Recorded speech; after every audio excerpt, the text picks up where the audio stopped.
تو یہ ربط ہے سورہ جمعہ کے ساتھ احکام جمعہ کا، اور یہ تو واضح ہی ہے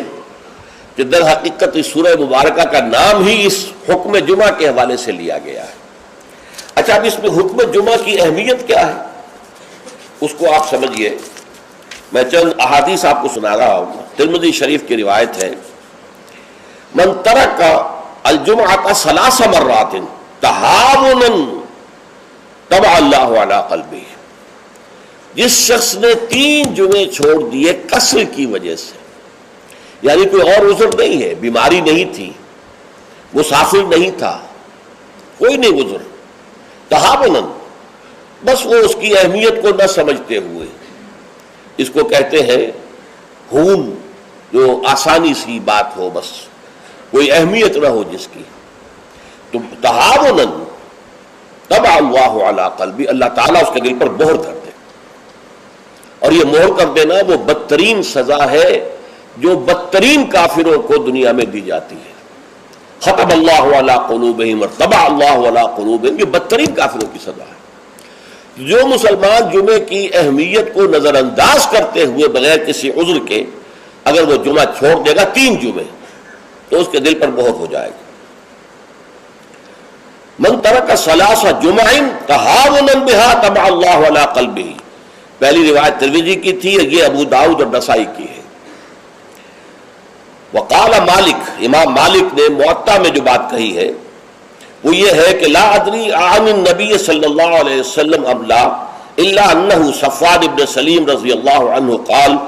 من ترک الجمعۃ ثلاثا من غیر عذر ولا علت طبع اللہ علی قلبہ۔ امام مالک نے، جو ان کی کتاب مشہور ہے الموطا، حدیث کا پہلا مجموعہ، حدیث اور فقہ دونوں کا، اس میں کہتے ہیں امام مالک کہ میں یہ تو نہیں کہہ سکتا کہ یہ صفوان ابن سلیم نے رضی اللہ عنہ حضور سے سن کر کہا یا خود کہا، لیکن ان کا قول یہ ہے کہ جس نے بھی 3 جمعے ترک کر دیے بغیر کسی عذر کے، بغیر کسی بیماری کے، طبع اللہ علی قلبہ، اللہ تعالیٰ اس کے دل کے اوپر مہر کر دے گا۔ سب سے سخت حدیث یہ صحیح مسلم کی ہے، عبداللہ ابن عمرو بن العاص اور ابو ہریرہ دونوں سے مروی ہے رضی اللہ تعالی عنہما، انہما سمعا النبی صلی اللہ علیہ وسلم، یہاں بالکل یہ مرفوع حدیث ہے کہ ان دونوں نے سنا حضور سے یہ فرماتے ہوئے، لَيَنْتَهِيَنَّ أَقْوَامٌ مِّنْ غَدِرِ الْجُمُعَاتِ أَوْ لَيَخْتِمَنَّ اللَّهُ عَلَىٰ قُلُوبِهِمْ ثُمَّ لَيَكُونُنَّ مِنَ الْغَافِلِينَ، لوگ باز آ جائیں اپنی جمعے کی نماز کو ترک کرنے سے، ورنہ لازماً اللہ تعالیٰ ان کے دل پر ختم کر دے گا، مہر لگا دے گا۔ یہ وہی لفظ ہے جو سورہ بقرہ کی ابتدا میں آیا ہے، ان الذین کفروا سواء علیہم انذرتہم ام لم تنذرہم لا یؤمنون ختم اللہ علی قلوبہم وعلی سمعہم وعلی ابصارہم غشاوہ، پھر وہ غافلوں میں سے ہو جائیں گے۔ اسی صحیح مسلم میں حضرت عبداللہ ابن مسعود سے ایک اور روایت ہے، ان النبی قال لقوم یتخلفون عن الجمعۃ لقد ہممت ان آمر رجلا یصلی بالناس ثم احرق علی رجال یتخلفون عن الجمعۃ بیوتہم۔ حضور نے فرمایا میرا یہ دل چاہتا ہے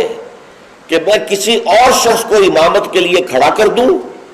اور ان لوگوں کے گھروں میں جا کر ان کے سمیت آگ لگا دوں کہ جو جمعے کے اندر حاضر نہیں ہوتے۔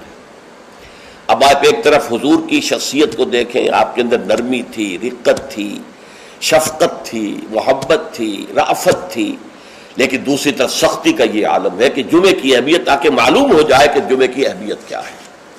یا ایھا الذین آمنوا اذا نودی للصلاۃ من یوم الجمعۃ فاسعوا الی ذکر اللہ وذروا البیع، اے ایمان کے دعوے دارو، جب پکارا جائے نماز کے لیے جمعے کے دن، مراد ہے نماز جمعہ۔ ویسے تو ظاہر بات ہے کہ اذان تو فجر کی بھی ہوگی، عصر کی بھی، مغرب کی بھی، عشاء کی بھی، یہاں مراد کیا ہے؟ نماز جمعہ کے لیے جب اذان دی جائے، فاسعوا الی ذکر اللہ، لفظی ترجمہ تو ہوگا تو پھر دوڑ پڑو اللہ کے ذکر کی طرف، صحیح کے معنی دوڑنا ہے، لیکن یہ کہ چونکہ حضور نے صلی اللہ علیہ وسلم دوڑنے سے منع کیا ہے، لہذا لپکو، یعنی ہمتاً متوجہ ہو جاؤ۔ اب کوئی کاروبار دنیاوی تمہیں ذرا اس گاہک کو نپٹا لوں، پھر نہیں،